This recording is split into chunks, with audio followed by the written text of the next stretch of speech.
Sir आप अपना परिचय दें, आपका शुभ नाम क्या है? डॉक्टर अब्दुल जब्बार और गुरी सिंह मेरा नाम है। तो ये जो वोकेशनल एजुकेशन के बारे में जो हमने सुना है उसके बारे में सर जानकारी दें। तो वोकेशनल एजुकेशन करने के क्या क्या लाभ हैं और कौन कौन कर सकता है? वोकेशनल एजुकेशन को व्यावसायिक शिक्षा के नाम से जाना जाता है। वोकेशनल एजुकेशन को कोई भी कर सकता है। पहले ऐसा होता था कि जो लोग 12th पास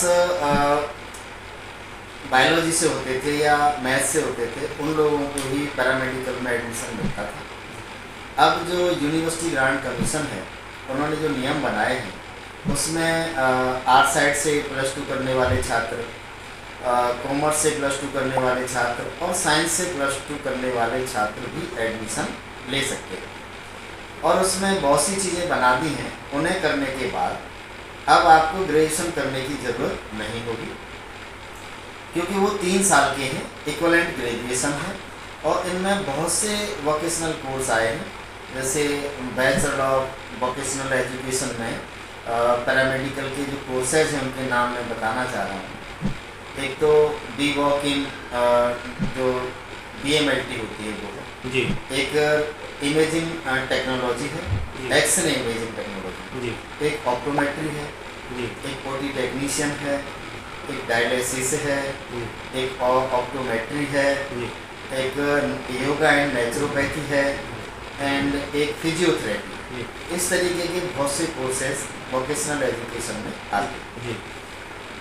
खास तौर से इन्हें कोई भी विद्यार्थी कर सकता है, पर विशेष फोकस इस बात पर होगा कि इसे गवर्नमेंट एम्प्लॉय भी कर सकता है। जी।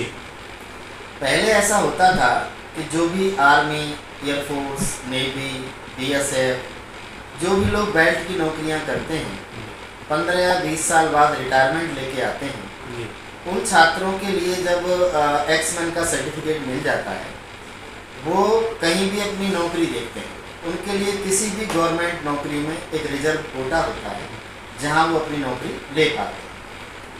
इस तरीके का कोटा मेडिकल में भी होता है, लेकिन कोई भी गवर्नमेंट एम्प्लॉय पैरामेडिकल का कोर्स नौकरी पर रहते हुए नहीं कर सकता था, इसलिए ये लोग इन नौकरियों से वंचित रह जाते थे।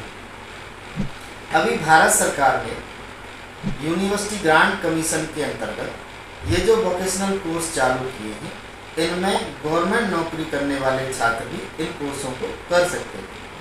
इन कोर्सों को करने के बाद उन्हें बहुत से लाभ हैं। जैसे मान के चलिए उन्होंने कोर्स किया OT टेक्नीशियन, ऑपरेशन थिएटर वाला, उस लेवल की यदि कोई गवर्नमेंट नौकरी आती है तो वो अभ्यर्थी उसमें एप्लीकेबल है, उसके लिए फॉर्म डाल सकता है।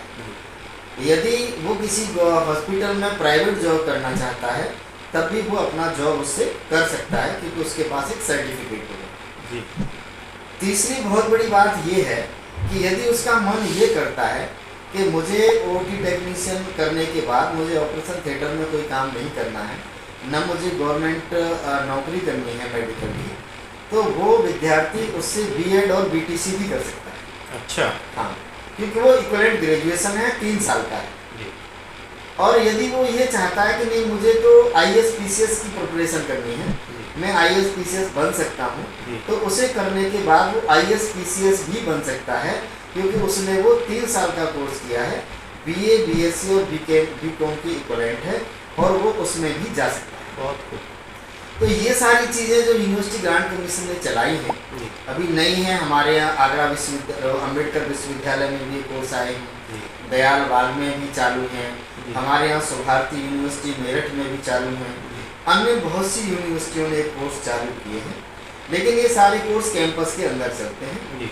मुझे अभी वोकेशनल एजुकेशन का सेंटर सौभारती यूनिवर्सिटी ने आगरा में पहला एक सेंटर खोला है, जो वोकेशनल पैरामेडिकल कॉलेज के नाम से यहाँ दिया गया है। अब इनमें जो छात्र एडमिशन ले रहे हैं उनका भविष्य बहुत सिक्योर है, क्योंकि आदमी को यदि गवर्नमेंट नौकरी नहीं मिलती है तो वो कम से कम अपना स्वयं रोजगार प्राप्त कर सकता है। ये बहुत अच्छी बातें हैं और ये सब चल रहा है, आगे आप सब देख ही रहे हैं। और सर आपके बारे में तमाम तारीफ़ें हमने सुनी हैं कि फतेहपुर सीकरी के दूरा गांव में आपका गली गली में नाम है, लोग आपको एक देवता की तरह पूछते हैं, इसका क्या कारण है? इसकी जानकारी देंगे सर आप? सर देखिए, ऐसा कुछ है नहीं, पर हम लोगों ने गरीबी देखी है। जी एक्चुअल में जो आदमी जमीन से जुड़ा होता है, हमने बहुत जमाना देखा। तब हम छोटे थे तो बकरी चराने जाते थे, भैंस चराने जाते थे, गाय चराने जाते थे। उस जमाने से उठ करके अब हम इस स्थिति तक आए हैं, तो हमने वो सारी चीज़ें देखी जो गरीबों के हित की होती है। जी अब जब हम पहले गरीब थे, हमें पता है कि किस किस चीज़ की ज़रूरत होती है, कोई किसी की सहायता नहीं करता।